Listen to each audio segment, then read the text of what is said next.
الحمد لله رب العالمين والصلاة والسلام على أشرف المرسلين وعلى آله وأصحابه أجمعين أما بعد.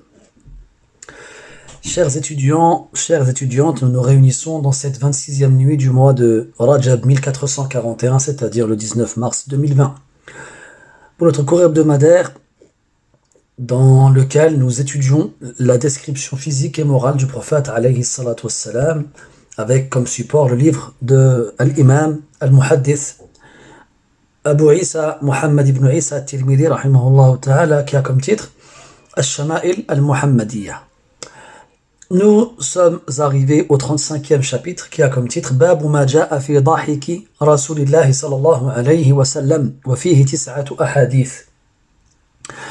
Donc nous sommes arrivés au 35e chapitre de ce livre qui a comme titre ce qui est venu comme texte et tradition décrivant le rire du prophète alayhi as-salatu wassalam. Et dans ce chapitre-là, nous allons voir 9 hadiths, 9 traditions, 9 narrations prophétiques. On commence avec le 227e hadith. قال رحمه الله تعالى حدثنا أحمد بن منيع قال حدثنا عباد بن العوام قال حدثنا الحجاج وهو ابن أرطة عن سماك بن حرب عن جابر بن سمرة رضي الله عنه قال كان في ساق رسول الله صلى الله عليه وسلم حموشة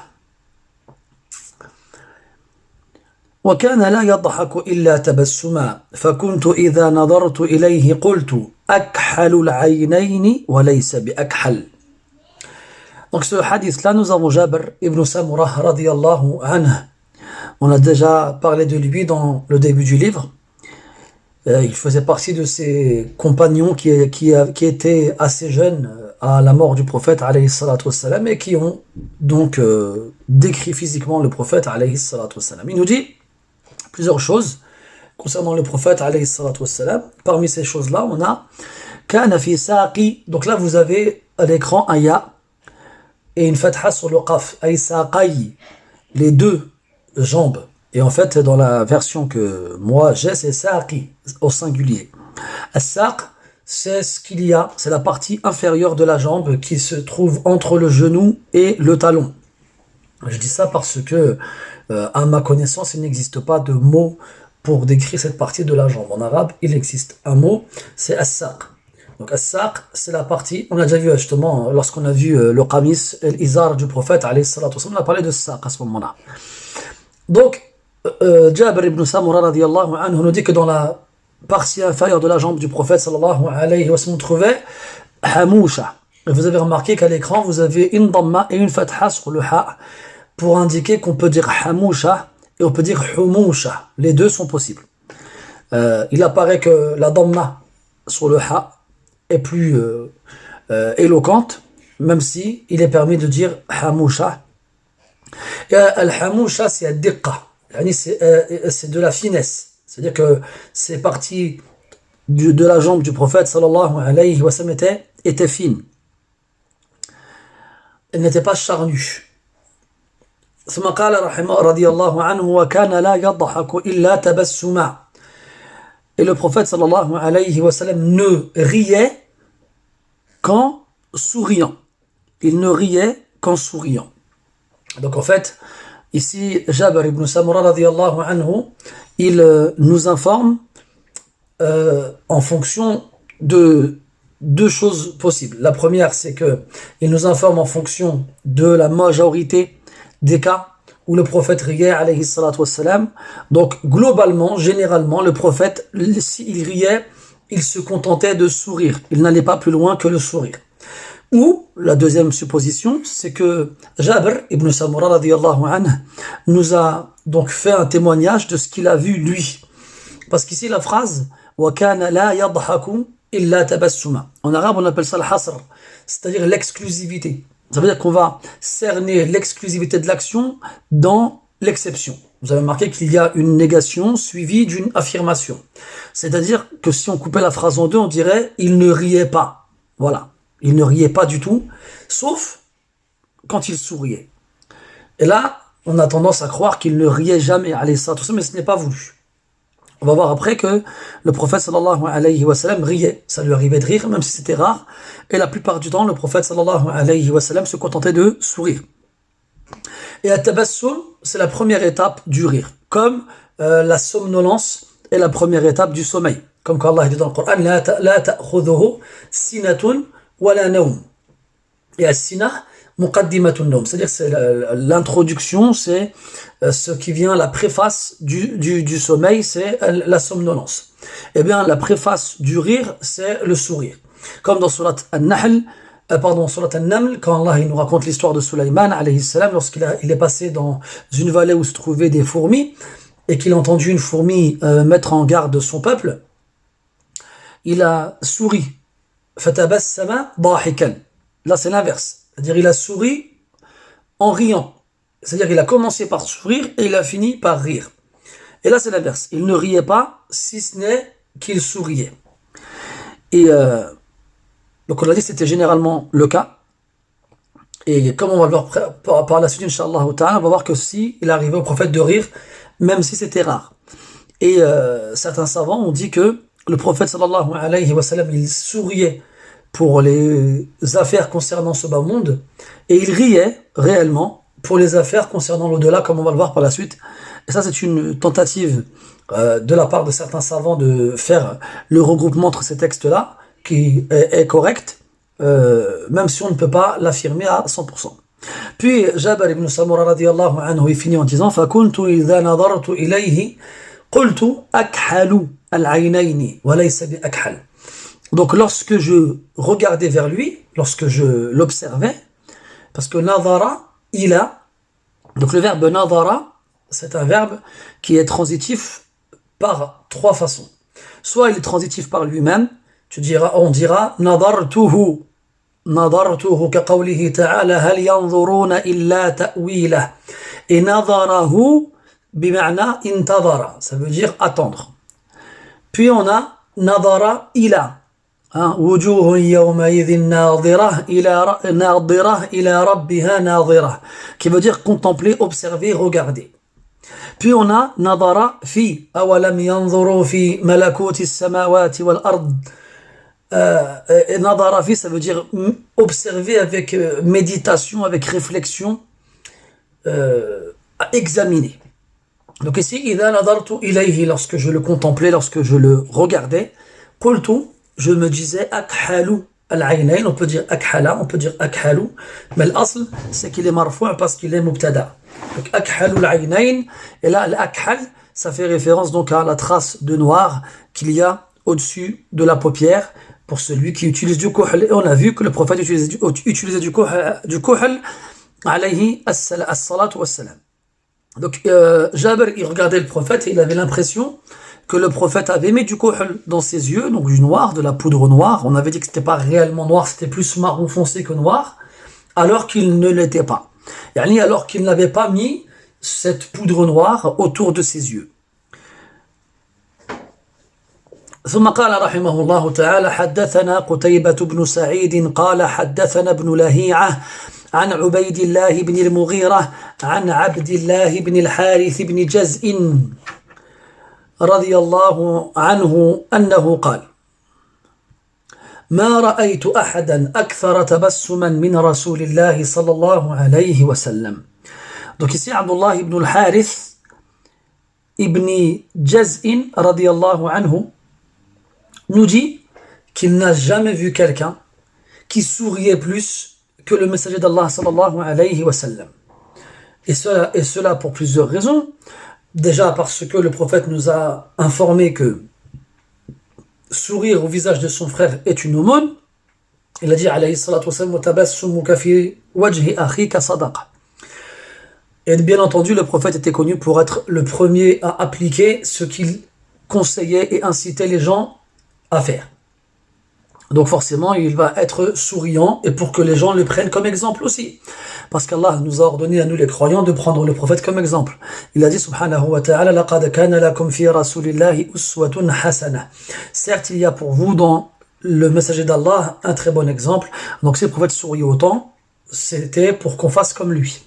Et aussi parmi les raisons qui le poussaient à sourire autant, c'était pour comment dirais-je, amadouer les gens autour de lui, attendrir leur cœur pour qu'ils restent autour de lui, comme Allah a dit dans le Coran, فَبِمَا رَحْمَةٍ مِّنَ اللَّهِ لِنْتَ لَهُمْ. C'est par la miséricorde d'Allah que tu étais doux envers eux. وَلَوْ كُنْتَ فَظًّا غَلِيظَ الْقَلْبِ لَانْفَضُّوا مِنْ حَوْلِكَ. Et si tu étais dur au cœur rude, ils se seraient éparpillés autour de toi. Donc un des moyens qui faisait que le prophète était autant aimé, alayhi salatu wassalam, c'est le fait qu'il souriait, qu'il était quelqu'un qui souriait beaucoup et qui n'avait pas le visage sombre et renfrogné. Et les rares fois où le prophète a eu un visage renfrogné, Allah Ta'ala lui a reproché jusqu'à révéler une sourate qui porte comme nom Abasa. Abasa wa tawalla an ja'ahu al-a'ma. Il s'est renfrogné et s'est détourné lorsque l'aveugle est venu à lui. Et on a vu dans un hadith précédent que le prophète était décrit comme étant mutawasil al-ahzan. Yani, il était constamment dans des tristesses. Comment est-ce qu'il peut être constamment dans des tristesses et toujours souriant? Donc on avait donné un exemple, un moyen de concilier les deux points. Puis on avait dit aussi que le hadith en question était faible et que ce qui est authentique, c'est que le prophète, au contraire, était souriant et avait un visage radieux et éblouissant. On passe au hadith 229. قال رحمه الله تعالى حدثنا أحمد بن خالد الخلال قال حدثنا يحيى بن إسحاق السيلحاني قال حدثنا ليث بن سعد عن يزيد بن أبي حبيب عن عبد الله بن الحارث رضي الله عنه قال ما كان ضحك رسول الله صلى الله عليه وسلم إلا تبسما. Donc là, on a une autre chaîne de transmission avec le même rapporteur final, le compagnon Abdullah ibn al-Harith radiyallahu anhu, qui nous dit que le rire du prophète sallallahu alayhi wa sallam n'était qu'un sourire. Et là, ça correspond à la première narration du chapitre, celle de Jabir ibn Samurah radiyallahu anhu, qui dit la même chose. Ma kana wa kana la yadhaku illa tabassuma. Donc il ne riait qu'en souriant. Et là, pareil, ma kana dhahiku rasulillahi sallallahu alayhi wa sallam illa tabassuman. C'est-à-dire, dans la plupart des cas, il ne faisait pas plus que sourire. Il ne riait pas, alayhi salatu wassalam. Il se contentait de sourire, ou bien, selon donc ce à quoi Abdullah ibn al-Harith a pu assister, il n'a jamais vu le prophète rire aux éclats, à gorge déployée, et chaque fois qu'il le voyait, il ne se contentait de sourire. Alayhi salatu wassalam. قال أبو عيسى هذا حديث غريب من حديث ليث بن سعد. Donc là, Abu Isa rahimahullah ta'ala, l'auteur at-Tirmidhi, il nous dit que ce hadith il est gharib. Le mot gharib en arabe signifie étranger. Ça c'est dans la langue arabe qu'on l'a traduit. Maintenant, dans la terminologie propre à la science du hadith, le gharib est la narration dans laquelle on trouvera soit une chaîne de transmission, soit un rapporteur dans un des maillons de la chaîne. Donc ça dépend chez les savants du hadith, ils ont deux définitions à ce terme-là. Et lui il dit min hadithi Layth ibn Sa'd. Et Layth ibn Sa'd radiyallahu rahimahullah ta'ala faisait partie des grands imams chez les salafs, il était égyptien. Et il est le seul à avoir rapporté ce hadith. C'est-à-dire qu'à partir de lui, de Layth ibn Sa'd, dans la chaîne de transmission, nous n'avons plus qu'un seul rapporteur après lui dans chaque maillon de la chaîne. Et généralement, at-tafarrud wal-gharaba, généralement, le fait d'être le seul à rapporter un hadith, min madhinnati ad-da'f, fait partie des indices forts de faiblesse de la narration en question. Et il faut savoir que chez les savants du hadith, al-gharabatu naw'an, il y a deux types de gharaba, d'étrangeté. Il y en a un dans la chaîne de transmission, lorsqu'on n'a qu'un seul rapporteur qui rapporte le hadith, et on a une gharaba, une étrangeté dans le texte qui est lui-même rapporté. Et lorsque il s'opposera, dans son sens, à un texte qui est rapporté par d'autres rapporteurs qui sont plus fiables. Mais ici, l'étrangeté, al-gharaba, elle est dans la chaîne de narration et pas dans le contenu du texte. Et c'est parce que Layth ibn Sa'd est le seul à rapporter le hadith à Yahya ibn Ishaq as-Saylahani. On passe au hadith suivant, le 230. قال رحمه الله تعالى حدثنا أبو عمار الحسين بن حريث قال حدثنا وكيع بن الأعمش لا قال حدثنا وكيع قال حدثنا الأعمش عن المعرور بن سويد عن أبي ذر رضي الله عنه قال قال رسول الله صلى الله عليه وسلم إني لأعلم أول رجل يدخل الجنة وآخر رجل يخرج من النار يؤتى بالرجل يوم القيامة فيقال اعرضوا عليه صغار ذنوبه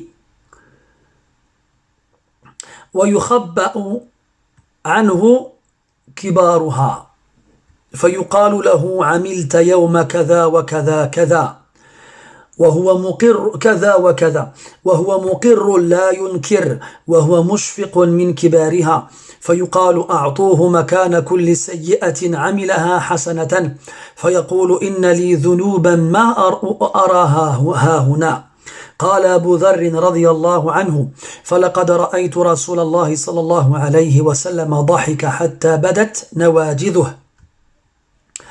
Dans ce hadith-là, Abu Dharr al-Ghifari radiyallahu anhu, Jundub ibn Junada pour son prénom, nous rapporte que le messager d'Allah sallallahu alayhi wa sallam a dit: certes, je connais le premier homme qui rentrera au paradis et le dernier homme qui sortira de l'enfer. Donc ici, le prophète, s'il sait cela, c'est à travers la révélation qu'Allah Ta'ala lui a faite. Et le premier homme qui rentrera au paradis, c'est lui-même, alayhi salatu wassalam. Parce que, comme le rapporte Al-Bukhari et d'autres, lorsque les gens arriveront devant le paradis, ils trouveront ses portes fermées. Ils trouveront ses portes fermées, et alors ils iront voir Adam alayhi salam pour qu'il aille frapper à la porte afin qu'on leur ouvre la porte du paradis. Et Adam, il s'excusera en disant que c'est à cause de son erreur qu'il est sorti du paradis. Puis ils iront voir Nuh, puis ils iront voir Ibrahim, puis ils iront voir Moussa, puis ils iront voir Isa, et enfin ils iront voir le prophète alayhi salatu wassalam. Et alors il ira se saisir de l'anneau, de la porte, et il frappera.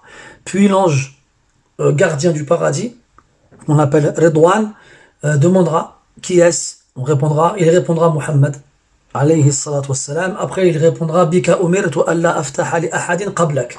On m'a ordonné de n'ouvrir à personne la porte avant toi. Puis la porte s'ouvrira et il sera le premier à rentrer au paradis. Et là, il y a beaucoup d'ahadiths qu'on peut trouver ici et là, dans lesquels le prophète sallallahu dit qu'il y a des gens qui rentreront au paradis avec lui en même temps, ou bien carrément qui le dépasseront.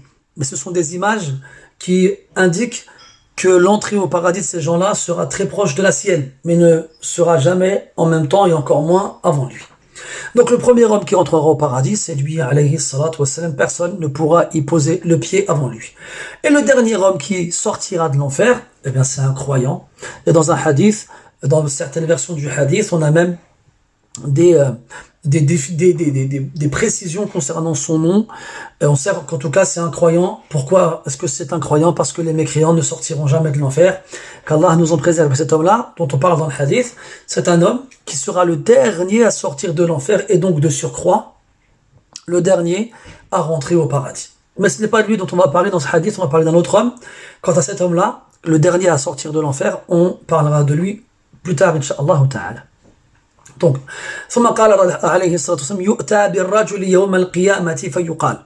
donc on apportera un homme, on amènera un homme le jour de la résurrection et on lui dira, cet homme-là dont on parle ici, c'est un autre homme. Ce n'est pas le premier qui rentrera au paradis, ni le dernier qui sortira de l'enfer. Là, on parle de quelqu'un d'autre. On amènera un homme, donc quand on dit on amènera, ce sont les anges qui sont chargés d'amener les hommes et les femmes devant Allah Azza wa Jal le jour de la résurrection pour leur jugement. Yu'ta. C'est un peu comme dans Surat Ar-Rahman qu'Allah Tabaraka wa Ta'ala il dit yu'rafu al-mujrimuna bisimahum fayu'khadhu bin-nawasi wal-aqdam. On reconnaîtra les criminels à leurs traits et on les saisira par les toupets et les pieds. Donc quand on dit on les saisira, ce sont les anges qui les saisiront. Comme ici, ce sont les anges qui les amèneront. Donc on amènera un homme le jour de la résurrection, fayuqal, et on lui dira, et qui lui dira? Qui dira cela? Ce sera Allah subhanahu wa ta'ala. Donc, i'ridu alayhi sigara dhunubihi. I'ridu, du verbe arada, qui veut dire exposer. Certains ont mis ici une hamzat qata' dans le sens de a'aridu. A'aridu, du verbe a'rada qui veut dire se détourner. Mais là, ce n'est pas le sens qui est voulu. Donc le plus correct est de dire i'aridu avec une hamzat wasl parce que c'est un verbe de 3 lettres, arada qui veut dire exposer. C'est-à-dire exposer lui ses petits péchés. Donc montrer à cet homme-là qu'on apportera, qu'on amènera un jour de la résurrection, c'est les petits péchés qu'il a accomplis et qui ne lui ont pas été pardonnés. En sachant que normalement le croyant assidu à ses obligations n'a pas de petits péchés. Pourquoi? Parce que le prophète il a dit alayhi salatu wassalam que les 5 prières quotidiennes, ainsi que la prière du vendredi à celle qui suit, ainsi que le ramadan au ramadan, ainsi que la umrah à la umrah, tous ces intervalles expient les péchés qui sont commis entre eux, tant qu'on évite les grands péchés. Tant qu'on évite les grands péchés. Et aussi, l'istighfar et tauba, demander pardon et se repentir, font disparaître les petits péchés. Et aussi, faire suivre le péché par une bonne action, la fait disparaître aussi. Donc, en l'occurrence, à la base, le croyant, il n'aura pas de petits péchés, à condition, comme dans le hadith, majtunibatil kaba'ir, tant qu'il évite les grands péchés. C'est comme dans surat An-Nisa et dans surat An-Najm, Allah Ta'ala dit إن تجتنبوا كبائر ما تنهون عنه نكفر عنكم سيئاتكم وندخلكم مدخلا كريما. Donc si vous évitez les grands péchés qui vous ont été interdits, nous vous expirons vos péchés et nous vous ferons entrer d'une entrée honorable au paradis. Dans surat Al-Najm, Allah Ta'ala dit الذين يجتنبون كبائر الإثم والفواحش إلا اللمم. Ceux qui s'éloignent et se détournent des grands péchés et des turpitudes, sauf al-lamam, yani les petits péchés. Donc tant qu'on évite les grands péchés, les petits péchés sont pardonnés par les prières quotidiennes, par les ablutions, par la lecture du Coran, par le tasbih, le takbir, le tahmid, le tahlil, par le vendredi et ainsi de suite. Et donc là, la personne dont on parle, on lui exposera ses petits péchés. Pourquoi est-ce qu'il a des petits péchés? Justement, on dit après وَيُخَبَّأُ عَنْهُ كِبَارُهَا, et on lui cachera ses grands péchés. Donc il a des grands péchés. C'est un croyant qui a des grands péchés. C'est pour ça que ces petits péchés n'ont pas été expiés. Donc déjà dans ce hadith-là, l'une des leçons les plus importantes à retenir, c'est de s'éloigner au maximum des grands péchés. Et si on est tombé dedans par inadvertance ou par faiblesse ou par négligence, qu'on se repente sincèrement avant qu'à cause de ces grands péchés, nous risquions de finir en enfer. Wal-iyadhu billah. Donc cet homme-là, on ne lui montrera que les petits péchés. On ne lui montrera pas les grands péchés. Et on lui dira فَيُقَالُ لَهُ عَمِلْتَ يَوْمَ كَذَا وَكَذَا كَذَا وَكَذَا. Et on lui dira, tu as agi tel jour et tel jour, de telle façon et telle façon. Donc on lui citera à la seconde près, à la date précise, l'action qu'il a accomplie pour chacun de ses petits péchés. Puis, lui, comment réagira-t-il face à cette exposition terrifiante? Il reconnaîtra il reconnaîtra avoir péché et fauté à chacun de ces instants, et il ne reniera pas les actions qu'il a accomplies. Tout en craignant tout en étant terrorisé des grands péchés. Parce que là, il se dit, c'est les petits péchés qu'on est en train de m'exposer et qu'on est en train de me détailler à la seconde près. Comment est-ce que ce sera alors quand il s'agira des grands péchés? Et lui, il a des grands péchés, il le sait. Et là, pour l'instant, il ne les voit pas. Et il se dit, si c'est ce qu'on me fait avec les petits péchés, qu'est-ce qu'on va me faire avec les grands péchés? Et ça, c'est la base. C'est parce qu'Allah, dans le Coran, il dit, subhanahu wa ta'ala, وَوُضِعَ الْكِتَابِ فَتَرَى الْمُجْرِمِينَ مُشْفِقِينَ مِمَّا فِيهِ وَيَقُولُونَ يَا وَيْلَتَنَا مَا لِهَذَا الْكِتَابِ لَا يُغَادِرُ صَغِيرَةً وَلَا كَبِيرَةً إِلَّا أَحْصَاهَا. Et lorsque l'on déposera le livre des actions des gens, et qu'ils se mettront à le lire, ils s'écrieront les criminels s'écrieront, malheur à nous, qu'est-ce que ce livre? Il n'omet, il ne délaisse, n'oublie aucun petit péché, ni grand, sans qu'il n'y soit mentionné. Et là, il a commencé par les petits avant d'évoquer les grands. Donc celui qui cite les petits péchés en premier, on peut être sûr qu'il évoquera sans aucun doute les grands péchés par la suite. Donc lui, il sait qu'il a des grands péchés qui ne sont toujours pas apparus, et il préfère reconnaître les petits péchés plutôt que de les renier et de craindre qu'on lui expose ses grands péchés. Puis on lui dira, fayuqal, donc Allah il lui dira, a'tuhu makana kulli sayyi'atin 'amilaha hasanatan. Donnez-lui à la place de chaque péché qu'il a accompli une bonne action. Et là les savants ils se demandent pourquoi est-ce qu'Allah Azza wa Jal il ordonne à ce que l'on remplace chacune de ces mauvaises actions par une bonne. Donc il y en a qui ont dit parce qu'il a fait un repentir sincère.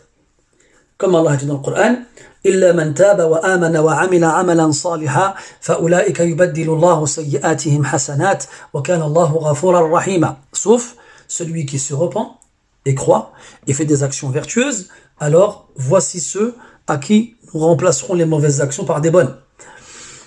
Mais même si le verset il correspond bien à la situation, le fait qu'il arrive avec des petits péchés et des grands prouve que son repentir n'a pas été accepté, car s'il avait été accepté, Allah ne va pas lui demander pourquoi il a fait tel et tel péché alors qu'il a accepté son repentir. Puis il y en a qui disent qu'en fait, c'est parce qu'il a reconnu chaque péché qu'on lui a présenté. Il ne les a pas niés. Et c'est parce qu'il a été franc et sincère qu'Allah a remplacé ses mauvaises actions par des bonnes. Et donc là, lorsqu'il verra tous ces petits péchés transformés en bonnes actions, il s'écrira Inna li dhunuban ma araha hahuna. Donc au départ, il avait peur qu'on lui présente ses grands péchés et qu'on le juge pour. Et quand il verra qu'on a transformé toutes ces mauvaises actions en bonnes actions, il s'écrira alors j'ai des péchés encore que je ne vois pas ici. Pourquoi est-ce qu'il dira ça? Parce que justement, il se dit, si on m'a remplacé mes petits péchés par des bonnes actions, alors mes grands péchés, on va me les remplacer par des grandes bonnes actions. Et c'est pour ça qu'il s'est dit là, qu'il s'est écrit, j'ai des péchés encore que vous n'avez pas mis ici, montrez-les qu'on les transforme eux aussi en bonnes actions. Et c'est là que, afwan, inna li dhunuban ma araha hahuna, vous avez ma à l'écran. En fait, non. La version que j'ai moi, c'est la araha hahuna, que je ne vois pas. Bon, le sens il n'est pas très différent parce que ma et la indiquent la négation, mais dans tous les cas c'est pour être fidèle à la lecture du livre. La araha hahuna. Donc ici il s'est exprimé ainsi parce qu'il n'a plus eu peur de ses péchés.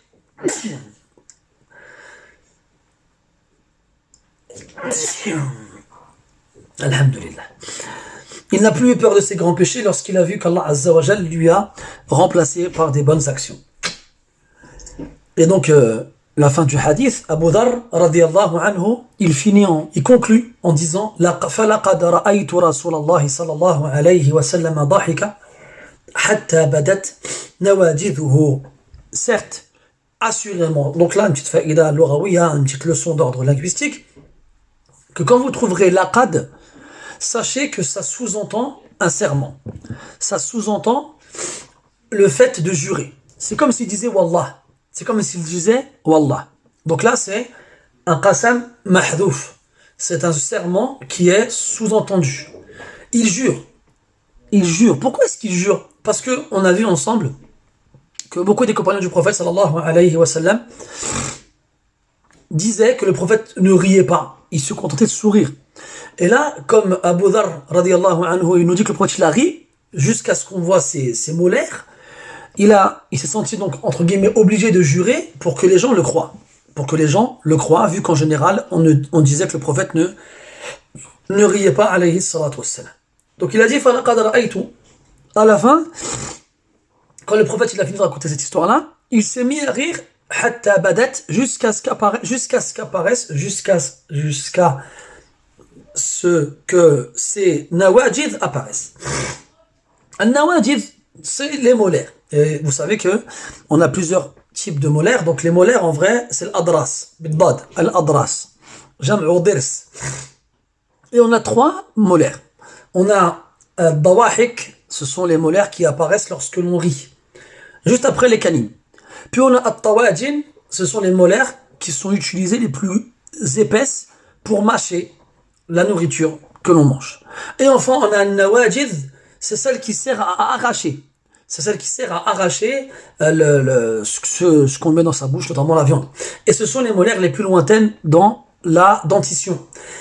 Et s'il a ri le prophète sallallahu alayhi wa sallam jusqu'à ce que ces molaires les plus lointaines soient visibles, c'est qu'il a ouvert vraiment sa bouche et qu'il a ri vraiment.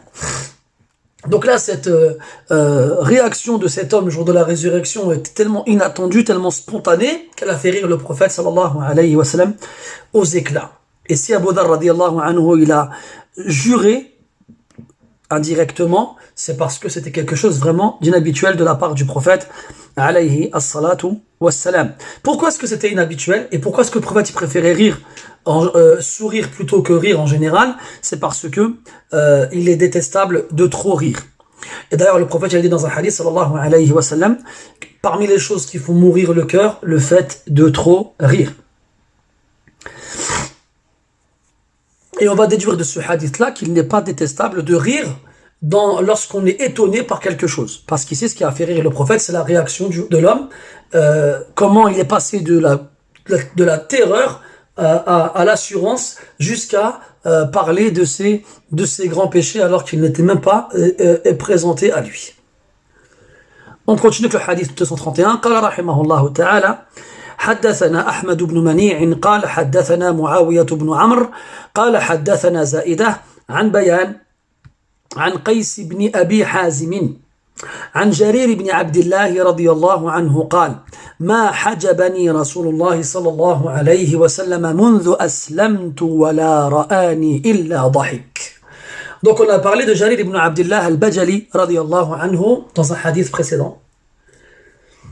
Et on avait dit que cet homme-là était connu pour sa beauté éclatante et particulière au point où Omar ibn al-Khattab radiyallahu anhu disait de lui que c'était le Youssouf de notre communauté, tellement il était beau. Et ici, Jarir radiyallahu anhu, il nous dit que jamais le prophète sallallahu alayhi wa sallam m'a empêché de rentrer chez lui. Hajabani. Et al-Hujjab, ce sont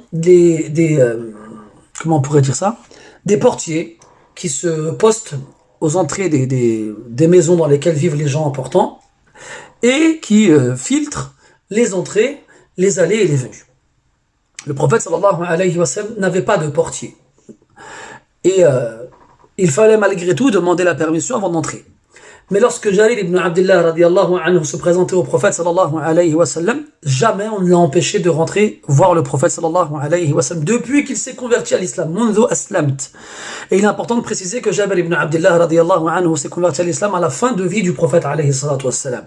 Il y a même certaines versions qui disent qu'il s'est converti 40 jours avant que le prophète ne meure alayhi salatu wassalam. Donc depuis qu'il s'est converti, jamais on a interdit à Jarir ibn Abdullah de rentrer chez le prophète sallallahu alayhi wa sallam.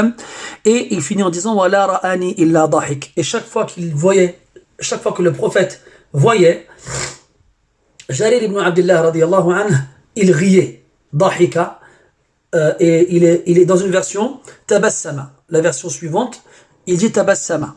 Wa huwa adhar wallahu ta'ala a'lam. Et en fait, il riait, mais plus il souriait, comme on va le voir dans la version prochaine, la version du hadith prochain. Et pourquoi est-ce que le prophète souriait autant jusqu'à ce qu'on croyait qu'il riait lorsqu'il voyait Jarir radiyallahu anhu? C'est parce qu'il était vraiment très beau. Et le prophète se réjouissait à chaque fois qu'il le voyait. Lorsqu'il voyait la beauté de son visage, on verra dans un hadith à la fin du livre, que le prophète a dit de lui كَأَنَّ عَلَى وَجْهِهِ مِسْحَةَ مَلَكٍ. C'est comme si, sur son visage, il y avait les traces d'un ange. Il y avait les traces d'un ange. Donc il avait vraiment une beauté exceptionnelle, et peut-être que justement, quand le prophète voyait Jarir ibn Abdullah, ça lui rappelait les anges, et Allah Ta'ala, c'est mieux. Dans le hadith 232, قال رحمه الله تعالى حدثنا أحمد بن منيع قال حدثنا معاوية بن عمرو قال حدثنا زائدة عن إسماعيل بن أبي خالد عن قيس عن جرير رضي الله عنه قال ما حجبني رسول الله صلى الله عليه وسلم ولا رآني منذ أسلمت إلا تبسم. Donc là, c'est à peu près une version très similaire à celle qui précède, sauf qu'on a un inversement des parties de la phrase. Et aussi à la fin, à la place de dahika, on a tabassama. Donc à la place de rire, on a sourire. Donc on pourrait joindre les deux en disant que, comme on a dit tout à l'heure à tabassum, le sourire est l'introduction du rire, et que lorsque quelqu'un sourit beaucoup, on a l'impression qu'il rit. Wallahu ta'ala a'lam. On passe au hadith suivant, 233. قال رحمه الله تعالى حدثنا هناد بن السري قال حدثنا أبو معاوية عن الأعمش عن إبراهيم عن عبيدة السلماني عن عبد الله بن مسعود رضي الله عنه قال قال رسول الله صلى الله عليه وسلم إني لأعرف آخر أهل النار خروجا رجل يخرج منها زحفا فيقال له انطلق فادخل الجنة قال فيذهب ليدخل الجنة فيجد الناس قد أخذوا المنازل فيرجع فيقول يا ربي قد أخذ الناس المنازل فيقال له أتذكر الزمان الذي كنت فيه فيقول نعم فيقال له تمنى قال فيتمنى فيقال له فإن لك الذي تمنيته وعشرة أضعاف الدنيا تمنيته وعشرة أضعاف الدنيا قال فيقول أتسخر مني أو أتسخر بي وأنت الملك قال فلقد رأيت رسول الله صلى الله عليه وسلم ضحك حتى بدت نواجذه. Donc ça c'est un hadith rapporté par Abdullah ibn Mas'ud radiyallahu anhu dans lequel le prophète sallallahu alayhi wa sallam dit: assurément, je connais la dernière personne des gens de l'enfer à en sortir. Comme on l'a dit tout à l'heure. Donc le dernier des croyants à sortir de l'enfer. Donc les croyants, certains d'entre eux entreront en enfer parce qu'ils ont des péchés dont ils ne se sont pas repentis et parce qu'ils n'ont pas eu le droit à l'intercession. Alors ils iront en enfer pour expier leurs péchés. Et ils en sortiront les uns après les autres en fonction de la gravité des péchés qu'ils ont accomplis ici-bas. Et le dernier homme qui sortira de l'enfer et qui laissera derrière lui un enfer plein de mécréants qui y demeureront éternellement, il traversera le pont As-Sirat Zahfan. Rajulun yakhruju minha Zahfan. Et il en sortira Zahf. Az-Zahf, c'est quand on rampe sur le derrière. Donc on a deux façons de ramper en arabe, on a le habou et on a le zahf. Le habou, comme on dit en français, c'est le fait de marcher à quatre pattes, donc sur les mains, les genoux et les pieds. Et le zahf, c'est quand on marche, enfin on rampe plutôt en faisant traîner son derrière, par terre, avec les mains et les jambes. Donc il sortira de l'enfer ainsi. Et lorsqu'il traversera le pont et qu'il laissera l'enfer derrière lui, il se retournera et la regardera une dernière fois en disant Alhamdulillahi alladhi najjani minki, laqad a'tani Allahu ma lam yu'ti ahadan min al-alamin. Il se retournera en remerciant Allah de l'avoir sauvé de l'enfer, puis il dira certes Allah m'a donné une chose qu'il n'a donnée à personne dans l'humanité. Alors qu'il arrivera devant le paradis, on lui dira va et rentre au paradis. Et quand on lui dira, bien entendu, c'est Allah subhanahu wa ta'ala qui lui dira cela. Alors il s'y rendra. فَيَذْهَبُ لِيَدْخُلَ الْجَنَّةِ. Il se rendra, pour rentrer au paradis. فَيَجِدُ النَّاسَ قَدْ أَخَذُوا الْمَنَازِلِ. Et il constatera que les gens se sont installés dans les différentes demeures, dans les différents degrés. Il aura l'impression, en fait, que le paradis sera plein. Et que toutes les demeures du paradis, et que tous les degrés du paradis seront pris par les occupants qui sont arrivés avant lui. Fayarji', donc il reviendra d'où il est venu, et il dira Fayaqulu ya Rabbi, qad akhadha an-nasu al-manazil. Ça y est, ô Seigneur, les gens ont pris toutes les demeures et se sont installés dans tous les degrés possibles. Fayuqalu lahu, on lui dira Atadhkuru az-zaman alladhi kunta fihi. Est-ce que tu te souviens de l'époque dans laquelle tu as vécu? Et si on lui demande cela, c'est pour qu'il comprenne qu'à cette époque-là, déjà, la terre suffisait pour tout le monde. Il y avait de la place pour tout le monde. Donc pourquoi est-ce qu'aujourd'hui, ce serait différent avec le paradis? Et pourtant, la terre était beaucoup plus étroite et beaucoup plus petite que ne peut l'être la plus petite parcelle du paradis. Donc si Allah il lui demande est-ce qu'il se souvient de comment était le paradis, comment il a vécu à l'époque où il a vécu, c'est pour qu'il justement fasse la comparaison avec le paradis. Donc si ce bas monde dans lequel il a vécu était suffisamment large pour tout le monde, alors malgré le fait qu'il soit minuscule en comparaison avec le paradis, donc forcément au paradis il y aura de la place pour lui. Il répondra bien entendu. Je sais très bien que ce bas monde était minuscule et étroit par rapport à ce que tu as promis aux gens au paradis. Donc là vous avez qal, moi je ne l'ai pas. Alors on lui dira souhaite, vas-y, souhaite. Alors il se mettra à souhaiter tout ce qu'il veut et plus encore. Quand il aura fini de souhaiter tout ce qu'il désire, on lui répondra فَإِنَّ لَكَ الَّذِي تَمَنَّيْتَهُ pareil, تَمَنَّيْتَهُ, il y a le damir ici. On lui dira sache que tu auras tout ce que tu as souhaité et 10 fois l'équivalent de ce bas monde. 10 fois l'équivalent de ce bas monde. Et quand on parle de 10 fois, ici, c'est en distance, c'est en contenu et c'est en valeur. Et plus encore. Donc il aura 10 fois ce bas monde et son contenu et tout ce qu'il a souhaité avec. En sachant qu'il existe un hadith où le prophète nous dit alayhi salatu wassalam, que la personne au paradis qui occupera le plus bas degré, c'est quelqu'un qui marchera pendant 1000 ans pour traverser la parcelle qui lui appartient au paradis. Pendant 1000 ans, il traversera son territoire au paradis. Ça, c'est la personne qui aura le plus bas degré au paradis. Que dire alors de celui qui aura le plus haut degré? Et donc, quand Allah il dira ça à cet homme-là, l'homme il répondra Atasraru min bi, et là vous avez minni, mangez Atasraru bi, wa anta al-malik. Est-ce que tu te moques de moi alors que tu es le roi? Et pourquoi est-ce qu'il a dit ça? Parce que dans la mentalité des gens, il n'était pas concevable qu'un roi se moque des gens. Les rois ne se moquaient pas des gens puisque c'était le point culminant de l'échelle sociale. Ils ne se moquaient pas des gens qui leur étaient inférieurs. Que dire alors d'Allah subhanahu wa ta'ala qui est le roi des rois et que cet homme-là est le plus insignifiant des croyants vu que c'est le dernier à sortir de l'enfer et à entrer au paradis. Donc lui il pensait qu'Allah ta'ala il se moquait de lui en lui disant qu'il aura 10 fois ce bas monde et plus encore et tout ce qu'il souhaite avec. Il pensait que c'était une moquerie de la part d'Allah Azza wa Jal. Et c'est là que Abdullah ibn Mas'ud radiyallahu anhu il finit en disant فَلَقَدْ رَأَيْتُ رَسُولَ اللَّهِ صلى الله عليه وسلم ضَحِكَ حَتَّى بَدَتْ نَوَاجِذُهُ. J'ai certes vu par Allah, on a dit que laqad sous-entendait un serment.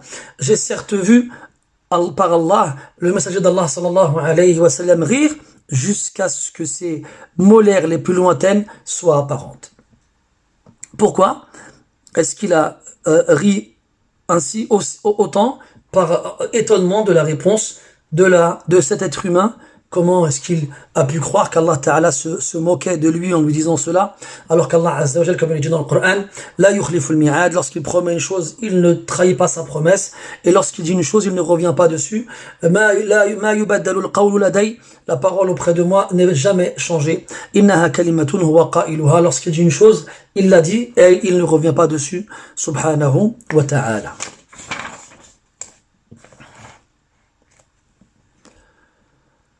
طيب قال رحمه الله تعالى حدثنا قتيبة بن سعيد قال حدثنا أبو الأحوص عن أبي إسحاق عن علي بن ربيعة قال شهدت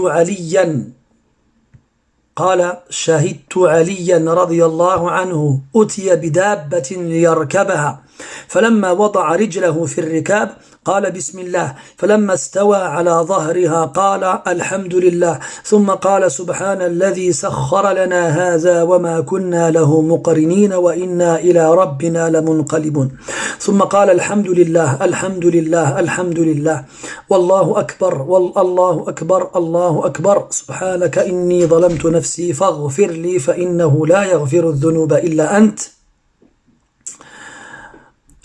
ثم ضحك فقلت له من أي شيء ضحكت يا أمير المؤمنين قال رأيت رسول الله صلى الله عليه وسلم صنع كما صنعت ثم ضحك فقلت من أي شيء ضحكت يا رسول الله قال صلى الله عليه وسلم إن ربك ليعجب من عبده إذا قال رب اغفر لي ذنوبي يعلم أنه لا يغفر الذنوب أحد غيره أو أحد غيري. Donc ici, Ali ibn Rabi'a rahimahullah ta'ala dit avoir assisté un jour à avoir vu un jour Ali ibn Abi Talib radiyallahu anhu, le cousin du prophète sallallahu alayhi wa sallam, et son gendre et le père de ses petits-enfants, alors qu'on lui a apporté sa monture pour qu'il la monte. Donc à Dabba, à la base, ça fait référence à toutes les créatures qui frappent le sol de leurs pieds pour avancer. Mais ça vient du verbe Dabba yadibbu, et donc c'est frapper le sol du pied, faire du bruit quand on pose le pied au sol pour avancer. C'est pour ça qu'on l'appelle l'ours dubbun, parce que quand il frappe le sol du pied, on l'entend de loin. Mais sinon, Dabba, ça fait référence aux montures. Donc ces animaux domestiques que l'on monte pour se déplacer, donc le cheval, l'âne, la mule, et ainsi de suite. Pour qu'il la monte, فَلَمَّا وَضَعَ رِجْلَهُ فِي الرِّكَابِ, donc lorsqu'il a posé son pied dans le rikab, vous savez, cette chose-là qui appartient à la selle dans laquelle on positionne son pied, il a dit Bismillah. Premièrement, il a dit Bismillah. Donc on sait ici que c'est le prophète. Comment il va dire par la suite qu'il fait ça parce que il a vu le prophète faire ça, alayhi salatu wassalam. Mais dans le Coran, on a aussi une indication comme quoi Nuh, alayhi salam, lorsqu'il est monté sur son bateau, il a dit Wa qala rakabu fiha Bismillah. Donc c'est une tradition prophétique ancienne et ancestrale que notre prophète alayhi salatu wassalam a fait perdurer. Donc Bismillah, au nom d'Allah, je monte. فَلَمَّا اسْتَوَى عَلَى ظَهْرِهَا. Donc lorsqu'il s'est élevé au-dessus de son dos, parce que le verbe istawa, il a trois sens possibles. Tout à l'heure on avait vu nadara, là maintenant on va voir istawa. Donc on a le verbe istawa qui est intransitif, c'est-à-dire qu'il ne va pas avoir besoin de complément d'objet direct ou indirect. Donc lorsqu'il sera intransitif, il signifiera être complet, être complet. ومنه قوله تعالى فلما بلغ شده واستوى آتيناه حكما وعلما. Donc lorsqu'il a atteint sa maturité et qu'il était complet, c'est-à-dire Moussa alayhi salam, nous lui donnâmes science et sagesse. Puis on a istawa ila bima'na qasadahu, se diriger vers. ومنه قوله تعالى ثم استوى إلى السماء وهي دخان فقال لها وللأرض ائتيا طوعا أو كرها. Donc istawa ila, c'est-à-dire se diriger vers, ou bien avoir comme objectif quelque chose. Puis on a enfin istawa ala. Istawa ala, c'est se tenir au-dessus. Se tenir au-dessus, être au-dessus d'une chose. S'élever au-dessus d'une chose. Et c'est dans ce sens-là que Allah Ta'ala, il s'est décrit lui-même comme étant au-dessus de son trône. Ar-Rahmanu ala al-arsh istawa. Thumma istawa ala al-arsh. Et ici, falamma istawa ala dhahriha. Donc lorsqu'il s'est établi, lorsqu'il s'est élevé au-dessus de son dos. Du dos de sa monture.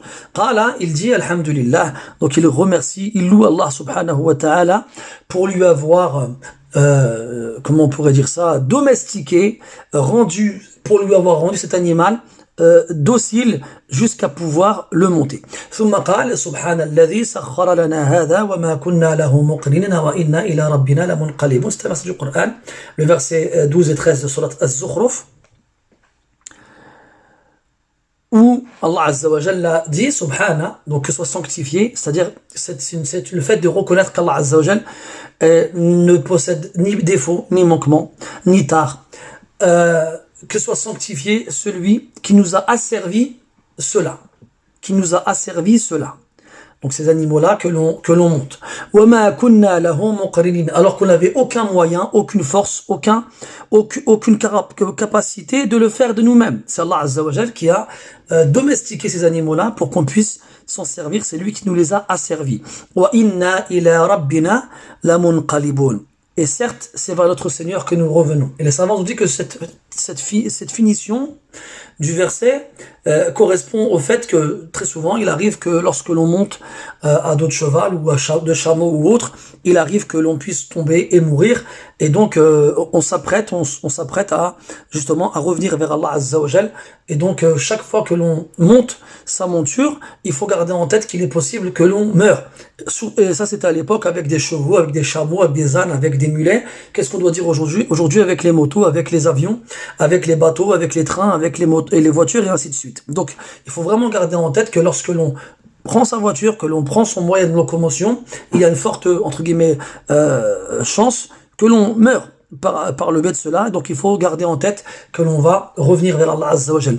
Aussi, autre supposition possible, c'est que quand on monte sa monture, c'est pour partir, et puis on a généralement l'intention de revenir. Donc comme on a l'intention de revenir chez soi, eh bien il faut et qu'on garde en tête qu'on va revenir chez soi, il faut garder en tête qu'on va revenir vers Allah Azza wa Jal. Alors on se repent et on implore son pardon. Puis il dit après cela, Alhamdulillah, Alhamdulillah, Alhamdulillah. Vous avez thalathan à l'écran. Il faut savoir que quand vous avez dans un hadith un nombre de fois, il faut pas dire thalathan, il faut répéter le nombre de fois ce qui a été dit en fonction du nombre évoqué. Donc il loue Allah Azza wa Jal 3 fois, parce que c'est un immense bienfait qu'Allah Ta'ala a octroyé aux humains en leur asservissant certains animaux jusqu'à ce qu'ils puissent les monter. Puis il disait Allahu Akbar 3 fois. Et pourquoi est-ce qu'on dit Allahu Akbar 3 fois? C'est pour manifester l'étonnement de cette domestication, et aussi pour repousser l'orgueil que l'on pourrait ressentir lorsque l'on se trouve sur le dos de sa monture. Pour ceux parmi vous qui ont déjà pratiqué l'équitation, le cheval est un animal assez grand. Lorsqu'on est sur son dos, on a l'impression d'être au-dessus des gens, et généralement les cavaliers ont tendance à faire preuve d'orgueil, notamment lorsque leur cheval est très beau. Comme les gens aujourd'hui qui ont des très belles voitures, ils font preuve d'orgueil vis-à-vis des autres. Donc on dit Allahu Akbar pour manifester son étonnement, tout comme on le fait pour repousser l'orgueil que l'on peut ressentir dans sa poitrine. Subhanaka, donc que tu sois sanctifié. Inni zalamtu nafsi, certes, je me suis fait du tort. Faghfirli fa innahu la yaghfiru dhunuba illa ant. Pardonne-moi, car personne ne pardonne les péchés en dehors de toi. Donc la première des choses, c'est se rappeler qu'Allah, il n'a aucun péché, aucun défaut, aucune tare, aucun manque, et que nous, on en a. Nous, on en a. Et donc forcément quand on en a, on se fait du tort. Et donc forcément quand on se fait du tort, on fait des péchés. Et donc à ce moment-là, comme Allah il n'a aucun manque, nous on en a, donc on lui demande de nous pardonner ces manques-là, et tout en reconnaissant que le seul qui pardonne les péchés, c'est Allah subhanahu wa ta'ala. Pourquoi est-ce qu'on ne demande pas aux gens de nous pardonner les péchés qu'on fait vis-à-vis d'Allah Azza wa Jal? Parce qu'on sait que si personne ne peut nous pardonner nos péchés en dehors d'Allah subhanahu wa ta'ala. Puis à ce moment-là, il s'est mis à rire. Thumma dahik. Et là, Ali ibn Rabi'a, rahimahullah ta'ala, qui assiste à la scène et qui voit Ali radiallahu anhu faire tout ça et dire tout ça, il constate et il remarque que il rit à la fin. Alors il lui dit, فَقُلْتُ لَهُ مِنْ أَيِّ شَيْءٍ ضَحِكْتَ يَا أَمِيرَ الْمُؤْمِنِينَ. Pour quelle raison ris-tu, ô commandeur des croyants? Et cette appellation, le premier à l'avoir mérité, c'est Omar ibn al-Khattab radiallahu anhu, le commandeur des croyants. Pourquoi on n'a pas appelé Abu Bakr ainsi alors que c'était le premier calife? Parce que lui on l'appelait Khalifatu Rasulillah, le successeur du messager d'Allah sallallahu alayhi wa sallam. Puis après Omar, on n'allait pas l'appeler le successeur du prophète, pour ne pas appeler le troisième Uthman le successeur du successeur du successeur. Donc à partir de Omar, on a résumé en disant le commandeur des croyants. Alors Ali radiallahu anhu, il a répondu, j'ai vu le messager d'Allah sallallahu alayhi wa sallam agir comme j'ai agi. Donc j'ai fait exactement tout ce qu'il a fait alayhi salatu wa sallam. Thumma dahika. Puis il a ri à la fin. Alors je lui ai demandé, donc c'est Ali qui lui pose la question, min ay shay'in dahikta ya Rasulallah, pourquoi est-ce que tu ris au messager d'Allah? Il a répondu, alayhi salatu wassalam, certes ton Seigneur s'étonne de son serviteur lorsqu'il dit, ô mon Seigneur, pardonne-moi mes péchés, parce qu'il sait que personne d'autre que moi ne pardonne les péchés. Et là vous avez Rayruhu, et dans la lecture, dans ma version, c'est Rayri. Donc en fait, Allah Ta'ala, il s'étonne de son serviteur qui revient vers lui pour lui pardonner ses péchés, tout en sachant que personne d'autre qu'Allah ne pardonne les péchés. Donc le fait de savoir qu'Allah Ta'ala est le seul à pardonner les péchés, doit nous pousser à revenir vers lui pour qu'il nous pardonne nos péchés. Et donc comment est-ce que c'est possible de savoir qu'Allah Ta'ala est le seul à pardonner les péchés et de ne pas lui demander de nous pardonner nos péchés? C'est pour ça que c'est étonnant. Quand quelqu'un il le fait, alors on se dit, ah finalement, il y en a bien un qui le sait. Et bien entendu, quand le prophète il décrit qu'Allah Ta'ala il s'étonne, on ne doit pas comprendre que l'étonnement ici, il est comparable à l'étonnement des créatures, des créatures humaines. Donc nous on reconnaît qu'Allah Ta'ala il s'étonne, tout en reconnaissant que l'étonnement d'Allah Subhanahu wa Ta'ala est différent de l'étonnement de ses créatures, et qu'il correspond, et qu'il est propre, et qu'il sied à sa perfection et à sa grandeur Subhanahu wa Ta'ala. On s'arrête ici pour aujourd'hui, Inch'Allah, et nous finirons la semaine prochaine. Enfin non, la semaine prochaine, c'est la semaine de vacances. Donc nous reprendrons la semaine d'après. Inch'Allah ta'ala, subhanakallahumma wa bihamdik. Ashhadu an la ilaha illa anta nastaghfiruka wa natubu ilayk. Wa sallallahu ala nabiyyina Muhammadin wa ala alihi wa ashabihi ajma'in. Walhamdulillahi rabbil alamin wa barakallahu fikum. Wassalamu alaykum wa rahmatullahi wa barakatuh.